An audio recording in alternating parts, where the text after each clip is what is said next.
Assalamualaikum warahmatullahi wabarakatuh. Perkenalkan, nama saya Neng Dewi Andriani dengan NIM 225106048, Program Studi Pendidikan Matematika. Pada kesempatan kali ini, saya akan membahas mengenai Pancasila sebagai filsafat agama dan budaya.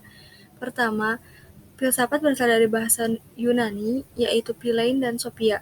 Philein artinya cinta dan sophia artinya kebijaksanaan.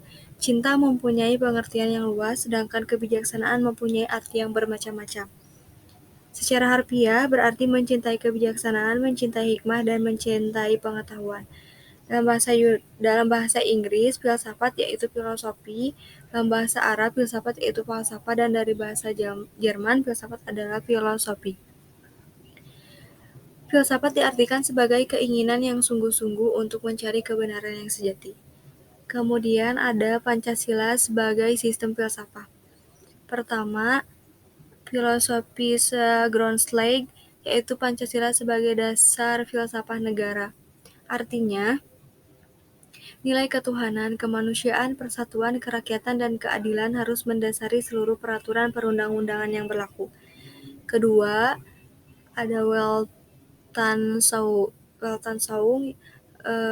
yaitu ajaran tentang nilai, makna, dan tujuan hidup manusia. Artinya, nilai-nilai Pancasila itu merupakan sesuatu yang telah ada dan berkembang di dalam masyarakat Indonesia yang kemudian disepakati sebagai dasar filsafat negara. Selanjutnya ada landasan Pancasila sebagai sistem filsafat. Pertama ada landasan ontologis, kedua ada landasan epistemologis, yang ketiga ada landasan aksiologis. Landasan ontologis yaitu pemikiran tentang negara, bangsa, masyarakat, dan manusia. Kemudian dasar epistemologis yaitu sebagai suatu pengetahuan intern, struktur logis, dan konsisten implementasinya. Kemudian yang ketiga ada aksiologis, yaitu yang terkandung di dalamnya hierarki dan dalam strukturnya, nilai di dalamnya, konsep etika yang terkandung di dalamnya. Kemudian ada Pancasila dalam filsafat agama dan budaya. Dalam agama, Pancasila dan agama juga memiliki hubungan mengenai prinsip ketuhanan. Pancasila mempunyai prinsip mengedepankan ketuhanan dengan mencantumkan sila pertamanya. Agama mengajarkan kepada pemeluknya untuk senantiasa taat kepada Tuhannya.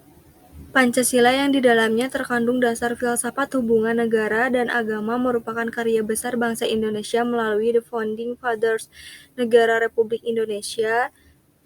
Konsep pemikiran para pendiri negara yang tertuang dalam Pancasila merupakan karya khas yang secara antropologis merupakan lokal jenius bangsa Indonesia. Begitu pentingnya memantapkan kedudukan Pancasila, maka Pancasila pun mengisyaratkan bahwa kesadaran akan adanya Tuhan milik semua orang dan berbagai agama.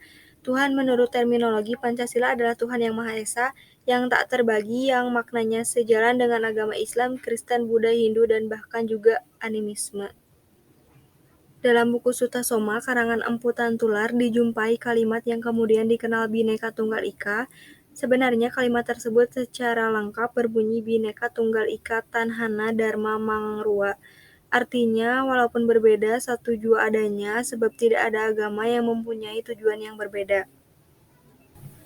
Pentingnya dasar ketuhanan ketika dirumuskan oleh Founding Fathers negara kita dapat dibacakan pada pidato Insinyur Soekarno pada tanggal 1 Juni 1945 ketika berbicara mengenai dasar negara atau filosofis Grundlage yang menyatakan prinsip ketuhanan.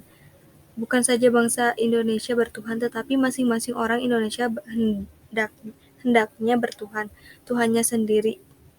Yang Kristen menyembah Tuhan menurut petunjuk Isa Al-Masih, yang Islam menurut petunjuk Nabi Muhammad SAW. Orang Buddha menjalankan ibadatnya menurut kitab-kitab yang ada padanya. Selanjutnya ada Pancasila dalam filsafat budaya. Budaya berasal dari bahasa Sanskerta, yaitu budaya, yang merupakan bentuk jamak dari budi, yang artinya budi atau akal. Diartikan sebagai hal-hal yang berkaitan dengan budi dan akal manusia. Dalam bahasa Inggris, kebudayaan disebut kultur, yang berasal dari kata Latin culere, yaitu mengolah atau mengerjakan. Sebagai bangsa, kita percaya mewarisi nilai Pancasila dalam sosio-budaya sebagai pandangan hidup atau filsafat hidup rakyat kita. Hal tersebut berarti nilai Pancasila sila demi sila menjiwai watak manusia Indonesia seperti kepercayaan adanya Tuhan, kesadaran kekeluargaan, musyawarah mufakat, gotong royong, dan tepak selira. Indonesia merupakan negara dengan keanekaragaman suku dan budaya, maka tidak heran jika masing-masing suku di Indonesia memiliki sikap, perilaku, pola pikir, etika, bahasa, dan cara berpakaian yang berbeda-beda. Sekian pemaparan dari saya. Wassalamualaikum warahmatullahi wabarakatuh.